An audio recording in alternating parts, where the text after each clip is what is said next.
काफी दिनों से हम लास्ट टाइम दशाओं के बारे में पढ़ रहे हैं और दशाओं के साथ साथ बीच में योग का चैप्टर चल रहा है। एक तरीके से ग्रहों का आपस में संबंध ही योग है। किसी भी प्रकार से कोई भी ग्रह किसी दूसरे प्लेनेट से कोई भी संबंध बना लेता है तो वह योग का दर्जा दिया जाता है।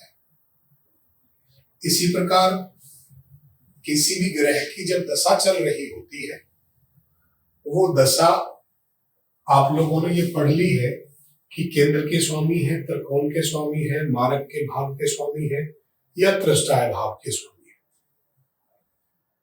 तो कल भी लास्ट टाइम मैंने वीडियो में आपको दो इवेंट योग कारक दशाओं के ऊपर बताए थे कि यदि कोई प्लेनेट हर कुंडली में, हर जन्म कुंडली में 1 से 12 जितनी भी लगने हैं, हर लगन के अंदर कोई ना कोई प्लेनेट योग कारक अवश्य बनता है। किसी में 2 बनते तो किसी में 1 बनेगा। तो जब भी योग कारक प्लेनेट की दशा आती है और उस योग कारक प्लेनेट से किसी का अगर संबंध बन जाता है तो वह दशा बहुत ही अच्छे परिणाम देती है लाइफ में। एक वीडियो इस चीज के ऊपर बनी थी और दूसरी वीडियो वही बनी थी कि योग कारक होने के बावजूद भी वही दशा हमें बड़ा नेगेटिव रिजल्ट दे रही थी। क्यों? हम वहां पर फाइंड कर रहे थे योग कारक दशाओं में त्रिष्टाय भाव या कोई और दूसरे भाव। तो कल जो लास्ट टाइम हमने जो कॉल आपको चैप्टर कराए हैं वो योग कारक ग्रहों के ऊपर कराए हैं। योग कारक ग्रह क्या होते हैं? योग कारक ग्रहों का मतलब होता है हर कुंडली के अंदर, हर लगन में कोई ना कोई एक या एक से ज्यादा प्लेनेट योग कारक बनता है। योग कारक प्लेनेट का मतलब होता है जब किसी प्लेनेट का संबंध केंद्र प्लस त्रिकोण से अगर बन जाता है तो वह उस कुंडली में योग कारक प्लेनेट कहलाता है। तो योग कारक प्लेनेटों की जो दशा आती है, कब तो वो अच्छे परिणाम देती है और कब वो बहुत ज्यादा बुरे परिणाम देती है। कल की लास्ट वीडियो में हमने कराया था और बड़े आप आसानी से पूरी कुंडली में आप अपने जीवन में किसी भी कुंडली में आप महादशा और अंतरदशा को देखकर ये कह सकते हो केवल कल की 2 वीडियो के ऊपर कि ये दशा आपकी बुरी जाने वाली है और ये दशा आपकी खराब जाने वाली है। बहुत सिंपल टेक्निक है और जो ये सूत्र मैं करा रहा हूं ये सारे के सारे सूत्र हमारे लघु पारसरी के हैं, अर्थात भारतीय ज्योतिष में ही उन सूत्रों को समाहित किया गया है। तो आज उसी कड़ी में ही लास्ट वीडियो ये थी कि मारक ग्रहों की दशा का परिणाम कैसे जाना जाता है। अर्थात किसी के जीवन में यदि मारक ग्रहों की दशा चल रही है तो क्या उसको वो दशा क्या अंतिम दशा कहलाएगी या वो कुछ रिलीफ देकर हमें निकल जाएगी। तो आपने अपने जीवन में अलग अलग लोगों को देखा होगा, आपने बहुत सारे लोगों को कुंडली एनालिसिस करते हुए देखा होगा, कहते होंगे कि मारक ग्रहों की दशा चल रही है। तो मारक ग्रह क्या होते हैं? कुंडली के अंदर मारक ग्रह कौन कौन से कहलाएंगे? जो दूसरे और 7वें भाव के लॉर्ड बनेंगे वो मारक भाव कहलाएंगे या मारक ग्रह कहलाएंगे। कुंडली के अंदर, किसी भी कुंडली के अंदर कुंडली का जो 2nd हाउस है और 7वें भाव का जो लॉर्ड है, अर्थात हर कुंडली में दूसरा और 7वां भाव, यहां जो राशियां पड़ेंगी उनके जो लॉर्ड बनेंगे उन लॉर्ड्स को हम क्या बोलेंगे? मारक ग्रह। वो मारक ग्रह कहलाएंगे। अब हमने इसको एक पूरे डिवीजन में बना रखा है। आप सब लोगों ने पढ़ा है कि हमारे त्रिकोण कौन कौन से भाव कहलाते हैं। मुख्यतः 5, 9 हमारे त्रिकोण भाव है। कुछ लोग 1, 5, 9 भी इन्वॉल्व करके लिखते हैं। केंद्र कौन कौन से भाव हो जाते हैं हमारे? एग्जैक्टली 1, 4, 7, 10 ये आपके केंद्र भाव हो जाते हैं। इसी प्रकार आपके उपचय त्रिष्टाय भाव हो जाएंगे आपके 3रा, 6ठा, 11। इसी प्रकार मारक कौन से हो जाएंगे आपके 2रा और 7वां भाव। इस प्रकार हमने अपने 12 के 12 भावों को अलग अलग कैटेगरीज में डिवाइड कर रखा है। अब यहां आपके जीवन में जब भी मारक ग्रहों की दशा आएगी, मारक ग्रहों की दशा आएगी, तो क्या वो व्यक्ति को पूर्ण रूप से नेगेटिव अर्थात अल्पायु, यहां ये मारक ग्रहों की दशाओं को कब कंसीडर करा जाता है? आपको भारतीय ज्योतिष में थोड़ा बहुत आइडिया मैंने शुरुआत में दिया था कि हर व्यक्ति का एज का एक फैक्टर होता है, आयु का। आयु हम 8वें भाव से देखते हैं, कुछ लोगों की अल्पायु और कुछ लोगों की मध्यम आयु, कुछ लोगों की पूर्ण आयु। अल्पायु, मध्यम आयु, इस प्रकार से अलग अलग तरह की आयुएं डिफाइन करते हैं। अल्पायु, मध्यम आयु, पूर्ण आयु, इस प्रकार से आयु को हमने अलग अलग कैटेगरियों में बना रखा है। अब आपके जीवन में जब भी किसी कुंडली का एनालिसिस करेंगे तो सबसे पहले ये देखना होगा कि इस कुंडली के अंदर, क्योंकि मारक ग्रह कहां काम करते हैं, मारक का मतलब यही नहीं है कि ये मृत्यु तुल्य मृत्यु ही देकर जाएंगे। मारक ग्रहों का मतलब ये भी है कि ये कुछ ना कुछ हमें हानि, मृत्यु तुल्य कष्ट या किसी न किसी परेशानी का सामना हमें उस दशा में करना पड़ सकता है। और कभी कभी ऐसा भी होता है कि कोई ना कोई दशा हमारे लिए, हमारे जीवन में मृत्यु भी दे देती है। तो ये किन कंडीशनों पर निर्भर करता है, आज की इस वीडियो में आप ये सब कुछ जान जाएंगे। अब सबसे पहले मैं समझाना चाहूंगा कि मारक ग्रहों की जब दशा चल रही हो, पहला पॉइंट नंबर 1, मारक ग्रहों की जब दशा चल रही हो, अर्थात महादशा किसकी होनी चाहिए? मारक ग्रहों की। महादशा किसकी होगी? मारक ग्रहों की। महादशा किसकी होगी? मारक ग्रहों की। और एडी दशा, अंतरदशा यदि हमारी किसकी हो? तृष्टाय भावों की हो, तीसरे, छठे और 11वें भाव की होती है, तो व्यक्ति को मृत्यु तुल्य कष्ट होता है। पहला पॉइंट। अर्थात आपके जीवन में आप अपनी कुंडलियां उठाकर देख लीजिए सब लोग कि यदि मारक ग्रह की महादशा चल रही है और अंतरदशा तृष्टाय भाव की चल रही है, 3, 6, 11 की चल रही है, तो आपको मृत्यु तुल्य कष्ट होगा। कब ये मृत्यु तुल्य कष्ट पूर्ण रूप से मृत्यु में बदल जाता है? यदि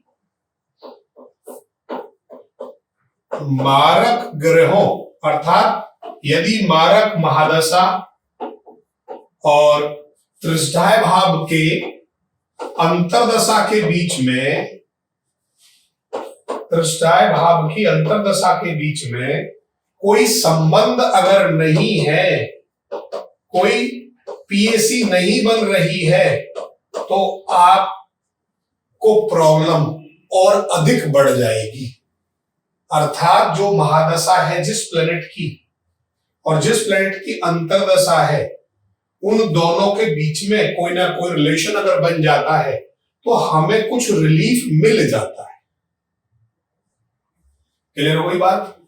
आप पॉइंट नंबर अगले पर आ जाइए। ये तो तृष्टाय भावों के लिए हमने आपको एक फॉर्मूला दे दिया। अगला फॉर्मूला है यदि एमडी दशा मारक ग्रहों की चल रही है, ठीक, और अंतरदशा किसी भी प्रकार से 8th और 12th हाउस की आ जाए, 8th और 12th हाउस की आ जाए, तो भी मृत्यु तुल्य कष्ट जीवन में आता है। और यदि इन दोनों के बीच में संबंध नहीं बन रहा हो तो हो सकता है कि कहीं ना कहीं आपको जब अष्टमेश से वो जुड़ती है तो प्रॉब्लम अधिक होती है।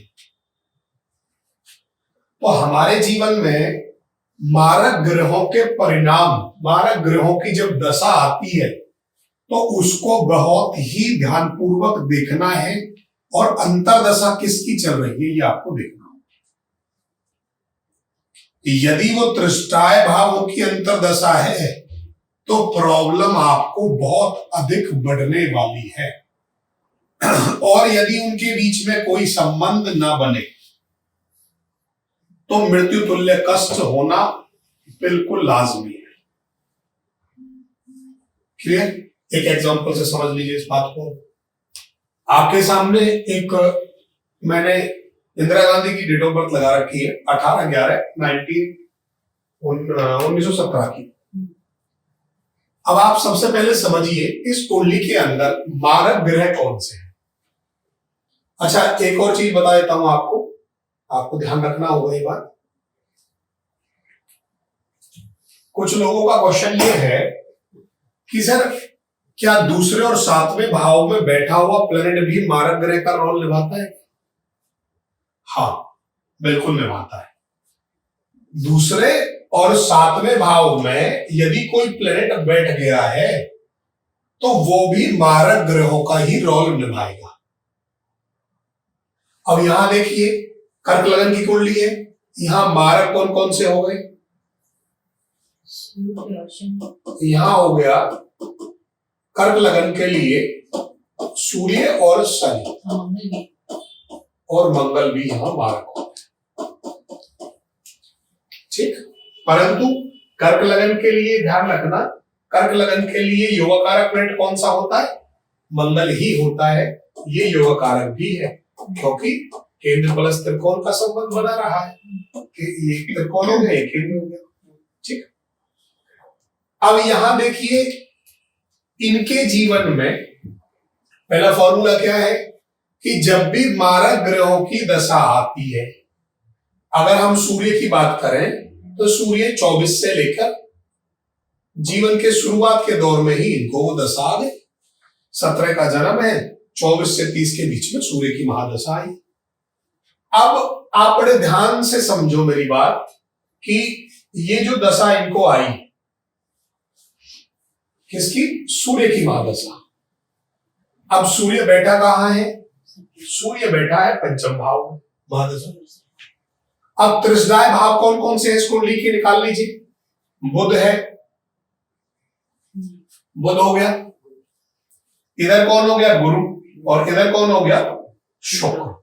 अर्थात सूर्य में बुध जब भी जीवन में मारक ग्रहों की दशा आती है और मारक के अंदर त्रिष्टाय भावों की दशा आएगी। अब त्रिष्टाय भाव कौन कौन से हो गए?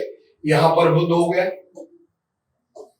यहां पर गुरु हो गया और यहां शुक्र हो गया।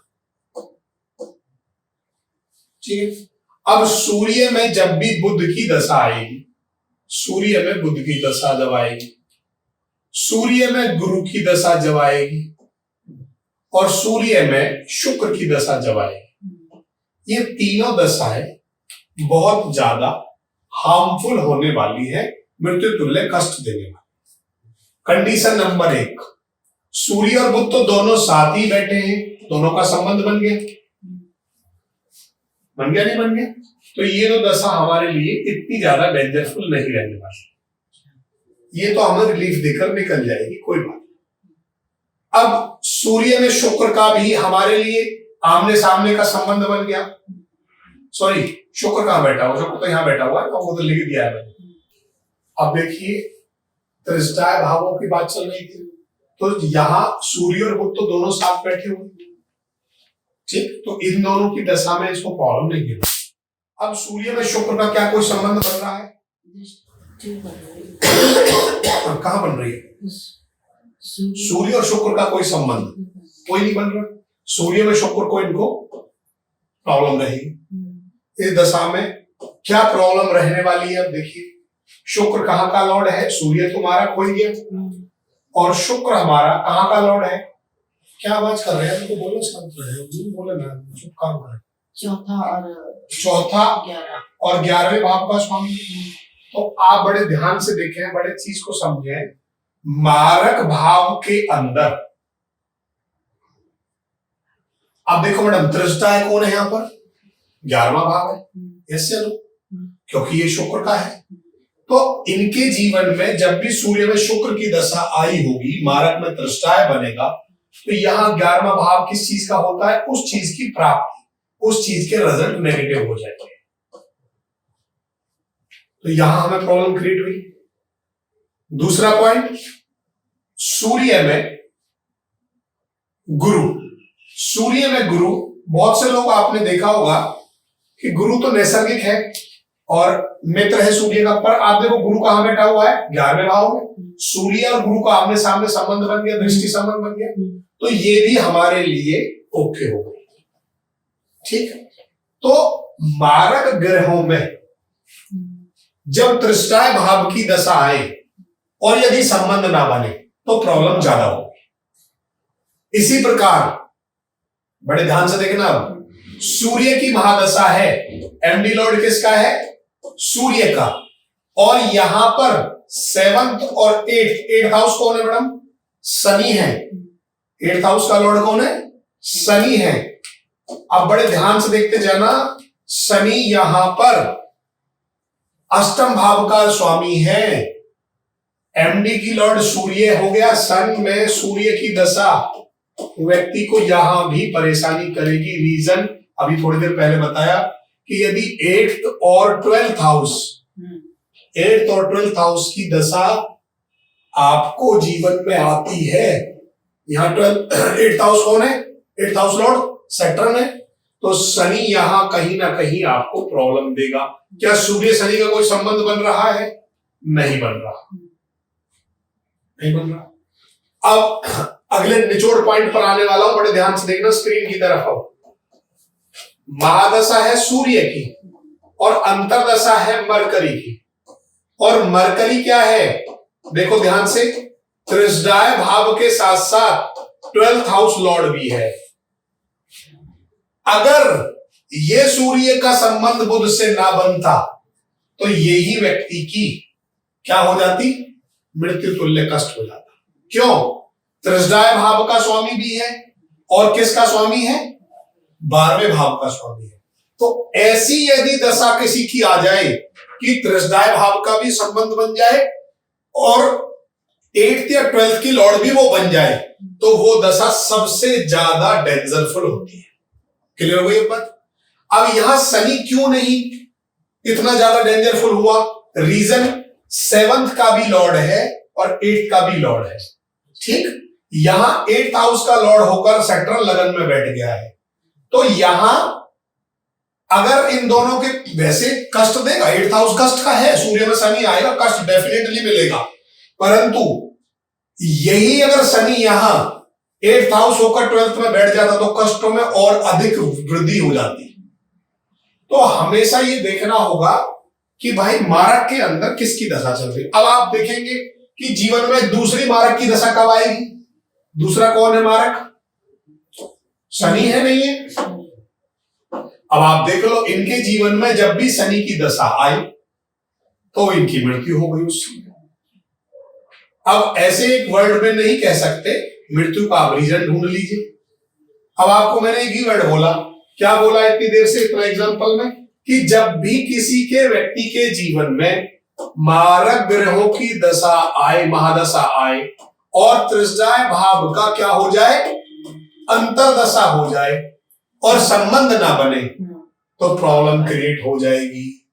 अब यहां शनि में बुध की अंतरदशा को आप देख लो, शनि क्या है बोलो, मारक है, नहीं है, और बुध क्या है, त्रिशदाय भाव का लॉर्ड है, नहीं है। देखो आप, ये तीसरे का भी हो गया, 12वें का भी हो गया, नहीं हो गया। शनि में बुध में इनकी हत्या हुई थी। ठीक, इसलिए जीवन में जब भी आप किसी कुंडली का एनालिसिस करोगे तो ये अवश्य देख लेना कि योग कारक ग्रह की दशा चल रही है, मारक की दशा चल रही है, बाधक की चल रही है, त्रिशदाय की चल रही है, किसकी चल रही है, और अंतरदशा किसकी चल रही है। ये सबसे इंपॉर्टेंट पॉइंट है। क्लियर हुई। अब आप सब अपनी अपनी कुंडलियां निकाल के प्रैक्टिस आप देख सकते हैं कि आपकी कौन सी दशा चल रही है, आपको कैसे फल मिल रहे होंगे, यही आपको मिले।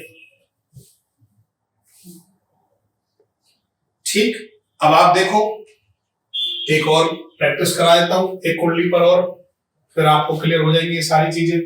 अब यहां पर आप देख सकते हैं, अब यहां पर वही कर्क लगन की कुंडली है सेम। मारक कौन हो गया? सूर्य और शनि, दोनों मारक ग्रह हैं। अब आप देखो सूर्य की दशा ये थी, इसमें त्रसदाय भाव कौन हो गए? सूर्य और बुध। पहला त्रसदाय भाव कौन हो गया? बुध हो गया, नहीं हो गया? बट दोनों साथ बैठे, इससे सूर्य बुध अपना कंफर्टेबल स्टेज में आ गए। दूसरा कौन होगा? सूर्य में कौन होगा?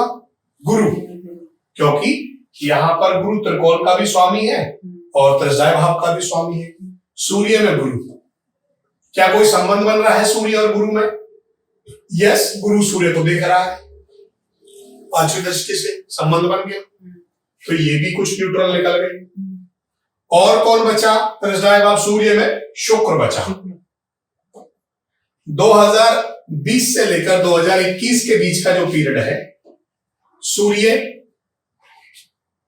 मारक है ये, और शुक्र त्रसदाय भाव का लॉर्ड है, केंद्र प्लस त्रसदाय भाव का लॉर्ड है। यहां ये पीरियड मेरे लिए बड़ा नेगेटिव है। सूर्य में शुक्र, ये 6/10/2020 से लेकर 7/10/2021 के बीच का जो पीरियड आएगा, वो कहीं ना कहीं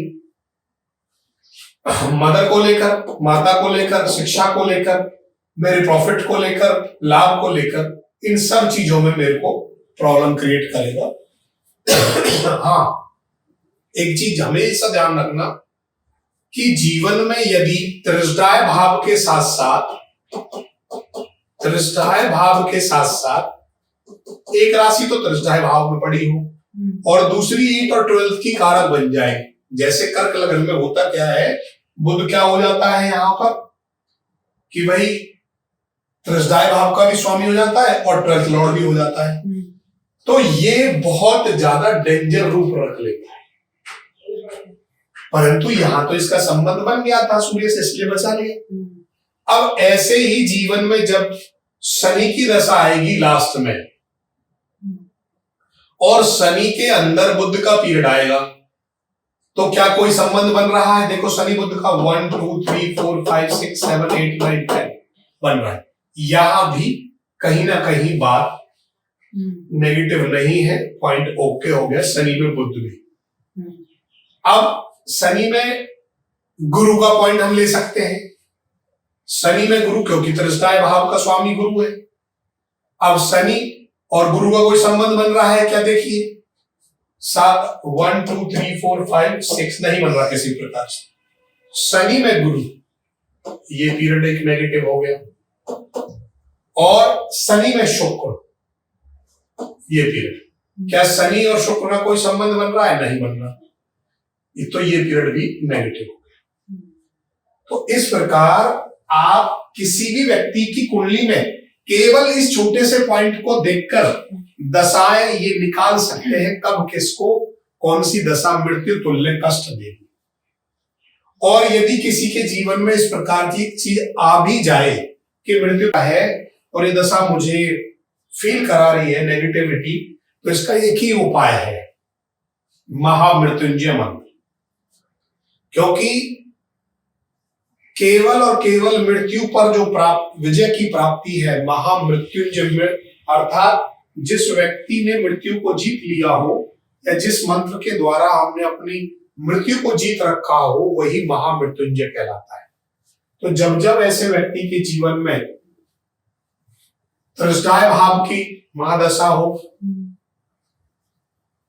मारक की महादशा हो और त्रसदाय भाव की अंतरदशा चले, तब तब ऐसे व्यक्ति को महामृत्युंजय, अमोक्ष कवच या रुद्र अभिषेक से संबंधित कार्य कराने चाहिए, क्योंकि ये व्यक्ति के मारक भावों में उनकी कमी को कम करने में सहायक होते हैं।